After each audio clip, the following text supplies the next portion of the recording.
For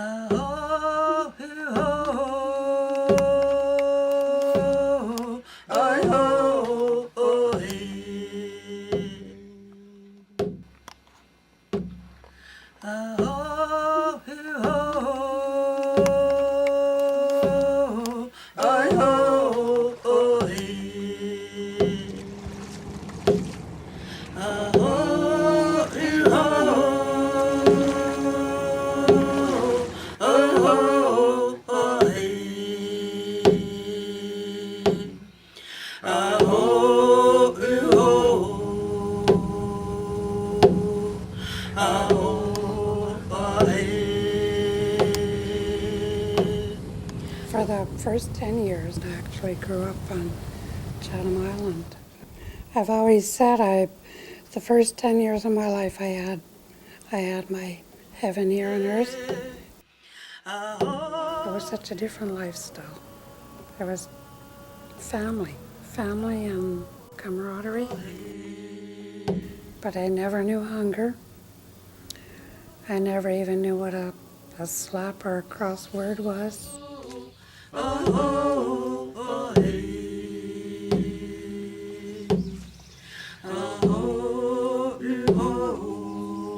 Because everybody worked together.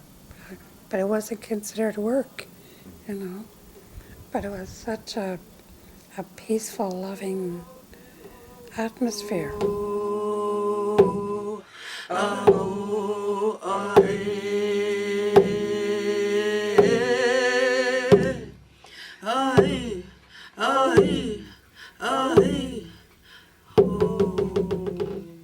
We had no clocks.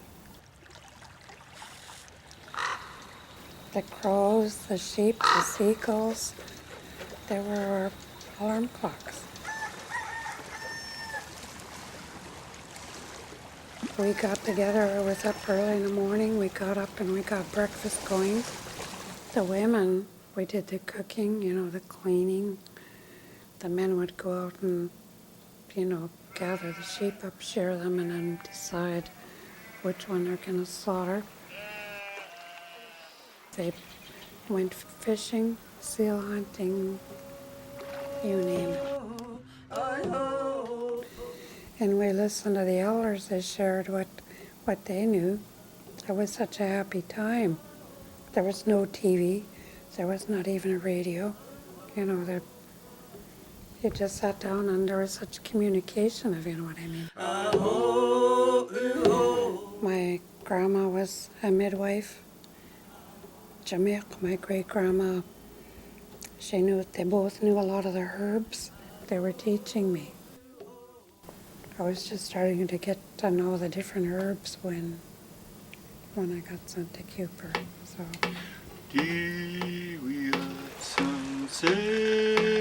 The teaching has changed so much from the old days.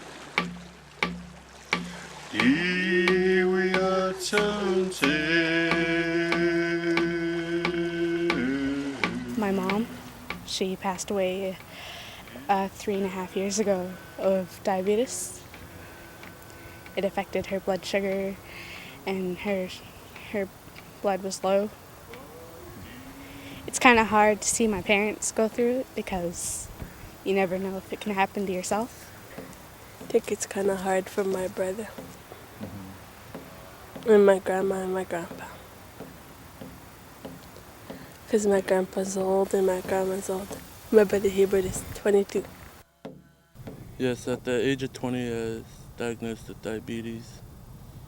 And I don't know, it hit me all of a sudden. I didn't realize it. I thought I was just sick. I thought I just had the flu, but I was getting dehydrated.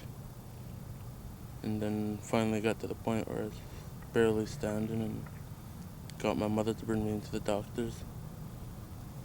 And I was admitted to the hospital for about 4 or 5 days before they got my sugar level under control. Well, it's affected a lot of our Native people. Maybe it's the diet we have today and the diet we had years ago, because we never In other words, people suffered from diabetes before. And now it seems to be affecting all of us throughout British Columbia. I never thought I'd have it. You know, my aunt had it, my grandfather, and my other grandmother. And it didn't hit my parents, so I thought I was okay. But I guess it skipped a generation.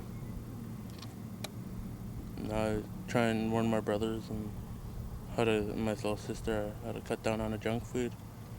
Because I don't want to see them going through what I'm going through right now. A lot of it has to do with, like, the goodies.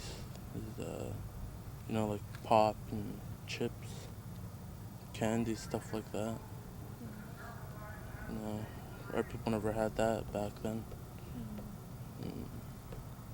I don't know, there's just too much of it around now. It's introduced to kids as, like, they're babies. So there's some kids who grow up off it.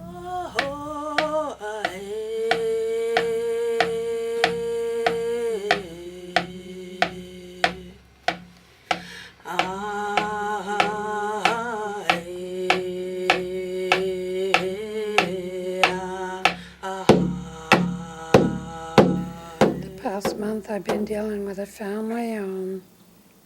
She has a granddaughter. She's been pretty worried about her. She's 8 years old. She was 100 pounds.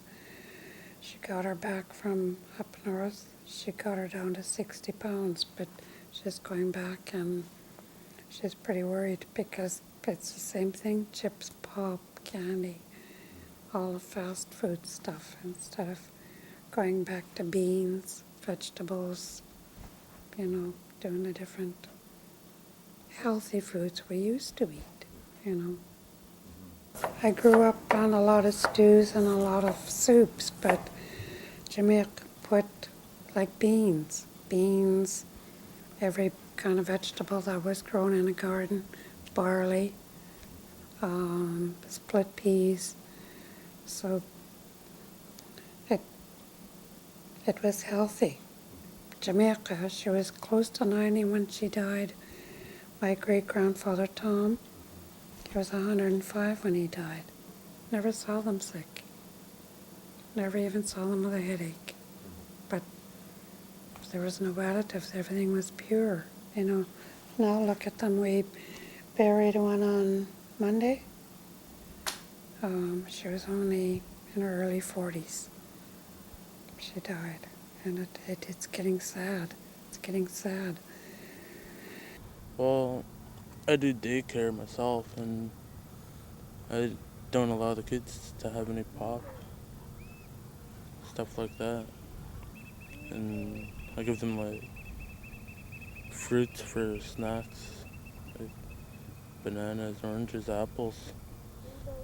Don't give them cookies and stuff like that. Just try and stick with fruit and sandwiches. Just try and keep them as healthy as I can when they're at my house. Hopefully that we can get to teach them how to switch from chips and nachos, pop, into water. There's different ways to deal with water, squeeze a lemon in her or some to flavor it if you don't like it plain, or even a different teas. I can remember my Jamaica and my grandma making dandelion tea. You go out and pick out the rose hips and different stuff and anything and everything you can think of and makes great teas. Yeah, I've actually cut down on some of the regular stuff, like birthday parties. You won't have very much stuff because it's got too much sugar. And I'm actually scared of getting diabetes. It's like sad to most people that have it because they can't do much in their life no more. That's what the younger people have to think about, is how far they want to go with their life and what they eat and their lifestyle. I play basketball with my friends, and I usually go for walks down from my house to the point. Not to lazy around, go run around with the other friends, go to the lake or something. Really look after yourself and keep healthy. Eat healthy, try and stay away from the junk food, the fast food, pop, chips, candy, stuff like that. I know they keep saying you're not supposed to look back, but it'll always be my home. As I said, everything was natural. Everything was from the sea or from here, from the earth. Oh,